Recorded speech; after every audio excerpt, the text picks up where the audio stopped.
بسم اللہ الرحمن الرحیم رب اشرح لی صدری ویسر لی امری واحلل عقدۃ من لسانی یفقهوا قولی رب ادخلنی مدخل صدق واخرجنی مخرج صدق واجعلنی من لدنک سلطانا نصیرا۔ جیسے کہ آپ کے علم میں ہے کہ ہم پہلے خطبے میں تقوی الہی سے متعلق قرآن و سنت کی روشنی میں گزارشات پیش کرتے ہیں، اور اسی سلسلے میں ہم نے ایک حدیث کا انتخاب کیا ہے نبی کریم کی احادیث میں سے، اور یہ بھی آپ کو یاد رہے کہ شیعہ مذہب فقہ جعفریہ خیر البریہ مذہب حقہ کے نزدیک 14 معصومین کے جو سارے اقوال ہیں وہ احادیث کا درجہ رکھتے ہیں، اور وہ ہر قسم کی غلطی سے، خطا سے، مسٹیک سے پاک ہے، کیونکہ قرآن نے کہا انما یرید اللہ لیذھب عنکم الرجس اہل البیت ویطہرکم تطہیرا۔ صلوات۔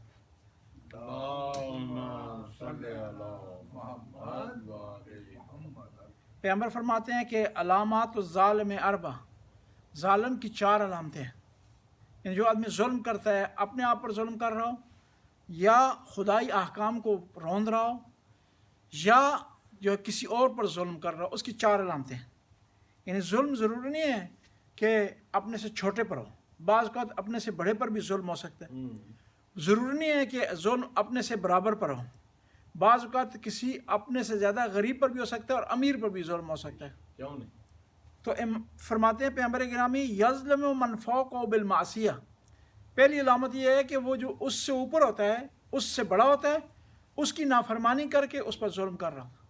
مثلا والد ہے، اس کی نافرمانی کر رہا ہے تو یہ ظلم کر رہا ہے والد پر، والد کی بات نہ ماننا، ان کا کہنا نہ ماننا، ان کے کام کو فالو نہ کرنا، ان کی احترام نہ کرنا، ان کی رسپیکٹ نہ کرنا، ان کی بات کی رسپیکٹ نہ کرنا، ان کی باتوں کو کاٹ دینا، ان کی بات کو اہمیت نہ دینا، ان کی بات کا مسخرہ بنانا، یہ سارا ظلم ہے والد پر۔ اور جب والد پر ظلم ہے تو اپنے آپ پر ظلم، کیوں نہیں؟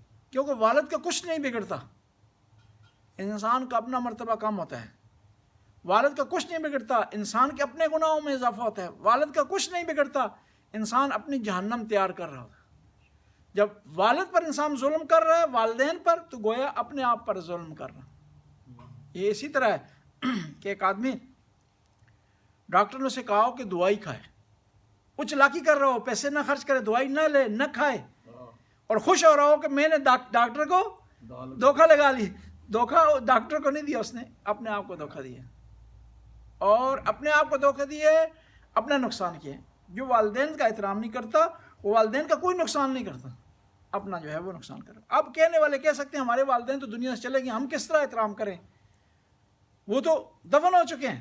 جواب یہ ہے کہ ان کے لیے آپ سورہ فاتحہ کے اہتمام کریں، مجلس کا اہتمام کریں، ان کے دوستوں کی رسپیکٹ کریں۔ بے شک، بے شک۔ کہتے ہیں نا کہ فلاں آدمی کو بڑا میں پیار کرتا ہوں، رسپیکٹ کرتا ہوں، کیونکہ میرے والد گرامی کا یار تھا، دوست تھا، بیلی تھا اس کا۔ جس چیز سے انہیں محبت تھی اس سے محبت کریں، جس چیز سے انہیں نفرت تھی اس سے دور ہونے کی کوشش کریں، اس سے ایوائڈ کرنے کی کوشش کریں۔ ہاں، شریعت کا معاملہ جدا ہے کہ واجبات اور محرمات کا خیال رکھنا ضروری۔ والدین کا احترام اس وقت تک ہے جب تک وہ آپ کو شریعت کے خلاف حکم نہ دے رہے ہو، شریعت کے خلاف حکم دے رہے ہیں پھر ان کی بات نہیں چلے گی۔ آپ نماز کا وقت ہو گیا، نماز پڑھنا چاہتے ہیں، والد کہتے ہیں نماز نہ پڑھو، یہ وہاں ان کا بات فالو نہیں کی جائے گی۔ لیکن عام معاملات میں والدین کی بات اگر نہیں مانیں گے تو گویا آپ اپنے اوپر بھی ظلم کر رہے ہیں، ان پر بھی ظلم کر رہے ہیں۔ یملک من دونہ بالغلبہ، جو آدمی اس سے نیچے ہے اس پر ظلم یہ ہے کہ اس پر خواہ مخواہ رعب جاڑنے کی کوشش کریں۔ آپ کا ملازم ہے، ٹھیک ٹھاک کام کر رہا ہے، سیدھا چل رہا ہے، جو ڈپٹی آپ نے اس کے حوالے کی ہے اس کو بجا لا رہا ہے، لیکن اس کے باوجود آپ اسے خواہ مخواہ ڈانٹنا شروع کر دیں، دن میں 1-2 دفعہ بلا کر کے بغیر وجہ کے۔ جس طرح کہا کرتا ہے نا جی، کہا مشہور مثال ہے، کہتے ہیں جی آٹا گندے ویلے ہیلدی کیوں جی، یعنی خواہ مخواہ وجہ۔ ہمارے یہاں مثال ہے، کہتے ہیں کہ جو دان چل رہا ہو نا کھیت میں، اس کو نہیں چھیڑنا چاہیے، اس کو چھڑی نہیں مارنی، اس کو چھڑی نہیں مارنا چاہیے۔ تو بس یہ خداوند تعالیٰ کہتا ہے کہ آپ سے جو نیچے ہے نا اس پر شفقت کریں۔ خدا نے اس کی روزی آپ سے باندھ دی ہے، اور آپ کو خدا نے اعزاز دی ہے کہ رزق دینے والا ہوا ہے اور وسیلہ آپ کو قرار دیے گئے. لہٰذا کوشش کریں کہ وہ اس کے ساتھ ایسی زندگی گزاریں کہ اگر آپ سے چلا جائے تو یاد کریں کہ میرا جو میٹ تھا، میرا جو سربراہ تھا، میرا جو باس تھا، کتنا اچھا آدمی تھا کہ کبھی نہیں اس نے مجھ پر ظلم کیا. اور تیسری علامت ظالم کی یہ ہے یبغض الحق، حق سے بغض رکھتا ہے ظالم، چاہے حق عام حق ہو یا وہ حق ہو جس کے پیغمبر نے ارشاد فرمایا الحق مع علی و علی مع الحق. بس علی سے جو بغض رکھتا ہے وہ اس کا گناہ ایک تو کہ وہ شخصیت سے امام سے بغض رکھتا ہے، ایک یہ ہے کہ وہ حقیقت اور حق سے بغض رکھتا ہے. بڑی دنیا اور حق سے بغض رکھنے والا آدمی اس کی ہر آدمی مذمت کرتا ہے، چاہے وہ گورا ہو چاہے مسلمان ہو، جو بھی سارے مذمت کریں. بے شک کیوں؟ حق حقیقت ہے. علی علیہ السلام کو ہم اس لیے نہیں مانتے کہ وہ جو ہے حضرت ابو طالب کے بیٹے ہیں، اس لیے نہیں مانتے کہ وہ حسن اور حسین کے والد گرامی ہیں، اس لیے نہیں مانتے کہ وہ فاطمہ الزہرا سلام اللہ علیہ کی زوج محترم ہے. ہم اس لیے مانتے ہیں کہ علی حقیقت ہے، بے شک بے شک علی عادل ہے، بے شک علی سخاوت ہے، بے شک. علی شجاعت ہے، علی کرم ہے، اللہ نے جو کہا. علی انسانیت کی آواز ہے. بے شک بے شک بے شک.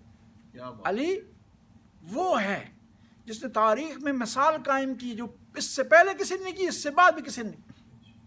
میں آپ سے پوچھتا ہوں آپ میں سے کون ایسا آدمی ہے جو اپنے قاتل کو کہو کہ اسے شربت پلاؤ؟ کوئی ہے؟ میں نہیں ہوں، کوئی نہیں ہے، کوئی نہیں. کوئی بھی نہیں ہو سکتا. اور پھر قربان جاؤں حسن حسین پر، ہمارے والد کا قاتل ہو، ہمیں والد کہیں بھی تو ہم نے نہیں ماننا. جی کہا کہ اس کو شربت پلاؤ تو دوسری نہیں کی ان بیٹوں نے، ورنہ شربت ہی دی ہے. ورنہ پیغمبر جیسی ہستی. بے شک حضرت حمزہ کا قاتل کہا کہ اسے میں نے معاف کر دیا ہے لیکن اس سے کہو کہ یہ مکہ اور مدینہ میں نہ رہے، بے شک میرے سامنے نہ آئے. بے شک. کیوں کہ جب بھی اس کی طرف میں دیکھتا ہوں تو مجھے اپنے چچا یاد آ جاتے ہیں. ہاں صحیح بات. لیکن علی علیہ السلام کو خدا نے ایک خصوصیت دی، یہ دل دیا، یہ جگر دیا، یہ حوصلہ دیا کہ اتنا سخی ہے کہ قاتل کو بھی شربت پلا رہا. اور سخاوت سے بات آئی، میدان جنگ تھا، اور یہ جو علی علیہ السلام کے فضائل ہیں نا اہل بیت کے، یہ بار بار بیان کرنا ضروری ہے. بے شک بے شک. جس طرح عبادت روزانہ ہم بار بار وہی کر رہے جی ہیں، ہاں. وہی سورہ حمد ہے، وہی قل هو اللہ احد ہے، وہی رکوع ہے، وہی سجدہ ہے، لیکن اکتاتے نہیں ہیں. ہاں کیوں؟ اور ذکر علی بھی عبادت ہے، اس میں تکرار بھی ہو، ریپیٹیشن بھی ہو تو کوئی حرج نہیں ہے. بے شک. کیوں کہ یہ عبادت ہے. عبادت میں تکرار مطلوب ہوتا ہے اور اس سے انسان کو نئی زندگی ملتی ہے. جنگ تھی، جنگ میں امیر المومنین کا جو مد مقابل دشمن تھا اس کی تلوار ٹوٹ گئی یا اس کے ہاتھ سے گر گئی. خلاصہ یہ کہ نہتا ہو گیا، خالی ہاتھ ہو گیا. اس نے آواز دی علی یہ انصاف نہیں ہے کہ میرا خالی ہاتھ ہو اور تیرے پاس تلوار ہو سکتا ہے تو اپنی تلوار مجھے دے دے. تو علی عادل امام تھے، جنگ کے میدان میں بھی عدل سے کام لیے. فرمایا کہ یہ لو تلوار. صحابہ کرام نے شور کیا، ظاہر ممدرد تھے، محبت کرنے والے. معرفت امام رکھنا اور بات ہے، محبت رکھنا اور بات ہے. محبت رکھتے تھے لیکن علی کی معرفت نہیں رکھتے تھے، محبت رکھتے تھے. اس لیے کہا نا، ورنہ کوئی بغض رکھتے ہوتے، کینہ رکھتے ہوتے، کہتے اچھا ہے علی نے تلوار دے دی ہے، جو ہے خدا نخواستہ جو ہے وہ مسئلہ ہمارا حل ہو جائے گا. آواز کی، شور مچایا تو علی السلام نے پرواہ نہیں کی، تلوار سے دے دی. کیونکہ ذوالفقار تھی، ہر ہاتھ میں چلنا نہیں تھا. جی وہ ذوالفقار سے زیادہ خود صاحب ذوالفقار کا کمال تھا. بے شک. اب جنگ ختم ہوئی تو صحابہ کرام نے امام علی علیہ السلام کو گھیر لیا معاجرہ جاننے کے لیے کہ یہ آپ نے ایسا کیوں کیا. میدان جنگ عدل انصاف کا کٹہرا نہیں ہوتا، ہاں بالکل. وہاں مارنا اور مرانا ہے. وہاں ہر کام کیا جاتا ہے کہ غلبہ حاصل کیا جائے. وہاں ہر کام کیا جاتا ہے کہ انسان کی جان بچ جائے. جس طرح وہ جو ایک آدمی نے کیا تھا جنگ صفین میں، یہ مشہور و معروف ہے. بے شک جنگ صفین میں آپ جانتے ہیں کون تھا. بے شک. تو امام علی علیہ السلام نے بڑا پیارا جواب دیا، کہا کہ آج تک ہوا نہیں کسی نے مجھ سے کوئی چیز مانگی ہو اور میں نے اس کو دی نہ ہو. اس نے بھی سوال کیا تھا تو میں نے سوال کو سے جواب دے دیا، تلوار میں نے سے دے دی. اور علی کے لیے کوئی فرق نہیں ہے سخاوت کے لیے، اس کے لیے کہ صلح کا میدان ہو یا جنگ کا میدان، جہاں بھی ہو علی علیہ السلام جو سخاوت سے قابل ہے. بس حق سے جو آدمی بغض رکھتا ہے، کینہ رکھتا ہے، عناد رکھتا ہے، دشمنی رکھتا ہے، وہ آدمی کیا ہے؟ ظالم ہے. حق کو کوشش کریں اپنانے کی کوشش کریں، حق بات کرنے کی، حق کو فالو کرنے کی، حق کا ساتھ دینے کی، اور حق کے مقابلے میں جو بھی آئے اس سے نفرت کرنے کی صلاحیت رکھیں. اور حق ایسی حقیقت ہے، اس کا دین سے کوئی تعلق نہیں، یہ انسانیت کا ایشو ہے. اور اسلام انسانیت کا مذہب ہے، انسانیت کی بات کرتا ہے. دو آدمی ہیں، ایک حق پر ہے، آپ کا مخالف ہے، آپ کا دشمن ہے، آپ سے محبت نہیں رکھتا، آپ سے چاہت نہیں رکھتا، لیکن آپ کو اس کا ساتھ دینا چاہیے. اور مقابلے میں جو آدمی جو ہے باطل پر ہے، فالس ہے، وہ آپ کا سگا بھائی کیوں نہ ہو، آپ کو چاہیے کہ اس کی مخالفت کریں. یہ حق ہمیں اسی چیز کا سبق دیتا ہے. مشہور و معروف مثال ہے کہ قاضی شریح کوفہ کا قاضی تھا. امام علی علیہ السلام اس کے پاس فیصلہ امام علیہ السلام کا چلا گیا. امام جو فیصلے کسی قاضی کے پاس لے جا رہے ہیں نا، ایک روٹین بنانے کے لیے، سکھانے کے لیے، ورنہ امام کو ضرورت نہیں ہے کسی قاضی غیر معصوم قاضی کے پاس جائیں، صرف ہمیں درس بتانے کے لیے کہ اس طرح روال چلے گا، اس طرح سسٹم چلے گا، اس طرح عدل و انصاف چلے گا. وہ عدالت میں موجود تھے، مسئلہ زرہ کا تھا. ایک یہودی نے آپ کی زرہ چرا لی تھی، خود خلیفہ وقت ہے لیکن چلے گئے ہیں چیف جسٹس کے پاس. تو وہاں پر اس قاضی نے احترام کرتے ہوئے آپ کو کہا ابو الحسن، نام نہیں لیا آپ کا. حالانکہ عدالت میں ہوتا ہے کہ کنیہ جو ہے وہ نہیں بیان کی جاتی، نام لیا جاتا ہے. اور دونوں جو افراد ہیں جن کے درمیان فیصلہ کرنا ہوتا ہے، قاضی اور جج کو چاہیے کہ دونوں کو سیم طریقے سے پکارے. اس یہودی کا نام لیا اس نے اور امام علی علیہ السلام کو کنیت سے پکارا. تو امام نے ڈانٹ دیا قاضی کو، کہا تو نے انصاف نہیں کیا، کیونکہ یہاں کٹہرے میں عدالت میں ہم دونوں برابر ہیں، تمہیں چاہیے کہ دونوں کے ساتھ سیم سلوک کرے.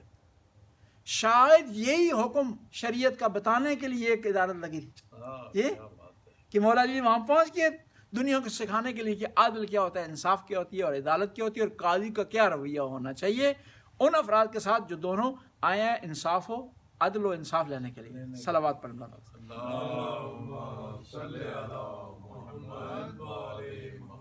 اور چوتھی علامت ظالم کی یہ ہے کہ یظہر الظلم، ظلم کا اظہار کرتا ہے. کچھ افراد ہوتے ہیں ظالم ہوتے ہیں لیکن اظہار نہیں کرتے، دل میں ان کے ہوتا ہے کسی پر ظلم کریں، کسی کا زیادتی کریں، اس کا مال چھین لیں، اس کا مال چھین لیں، اس آدمی کو دبائیں، اس کو اپنے انڈر کر لیں، لوگوں کی عزت اچھالیں، لوگوں کی پراپرٹی کو ہتھیائیں. یہ ہوتا ہے لیکن اظہار نہیں کرتے. لیکن جو ظالم ہوتا ہے وہ جب تک اظہار نہ کرے کوئی شرعی حکم اس پر نہیں لگتا. شرعی حکم اس پر تب لگتا ہے جب اظہار کرے. اس لیے تو کسی نے کہا کہ مولا امیر المومنین سے کہ یہ آپ کو پتا ہے کہ آپ کا قاتل عبد الرحمن بن ملجم ہے، آپ اسے کیوں نہیں اسی سے ابھی ختم کر دیتے تاکہ سلسلہ ہی ختم ہو، پریشانی ختم ہو، ٹینشن ہے. تو جواب دیا گیا کہ نہیں، جب تک ظالم ظلم کا اظہار نہ کرے، جب تک قاتل کوئی عملی اقدام نہ کرے تو اسے سزا نہیں دی جا سکتی. سزا تب ہوگی کہ جب وہ عملی اقدام کرے گا. نیت آپ جتنی بھی رکھیں کسی سے متعلق، بری نیت رکھیں، قتل کی نیت رکھیں، لیکن جب تک اس کا اظہار نہیں کریں گے بیان کے ذریعے یا عمل کے ذریعے تو آپ پر کوئی حد شریعت کی لاگو نہیں ہوتی. بس ظالم کی جو 4 علامتیں ہیں، پہلی علامت یہ ہے کہ وہ اپنے اوپر افراد جو ہے ان کی نافرمانی کرتا ہے، نیچے والوں پر جو ہے وہ خواہ مخواہ ظلم کرنے کی کوشش کرتا ہے، اور حق سے بغض رکھتا ہے، اور ظلم کا اظہار کرتا ہے اپنے عمل کے ذریعے. اسے کہتے ہیں ظالم. خدایا ہمیں ظالموں کے ظلم سے بچا، حاسدوں کے حسد سے بچا، غیبت کرنے والوں کی غیبت سے بچا. خدایا تیری بارگاہ میں عاجزی سے عرض کرتے ہیں کہ ہمیں توفیق دے کسی پر ظلم نہ کر سکیں، توفیق دے کسی پر زیادتی نہ کر سکیں، توفیق دے کہ کوئی بھی انسان ہم سے آزردہ نہ ہو۔ ربنا آتنا فی الدنیا حسنہ وفی الآخرۃ حسنہ وقنا عذاب النار۔ صلی علی محمد وآل محمد، اللہم صلی علی محمد وآل محمد، اللہم صلی علی محمد وآل محمد۔ صلوات پر بسم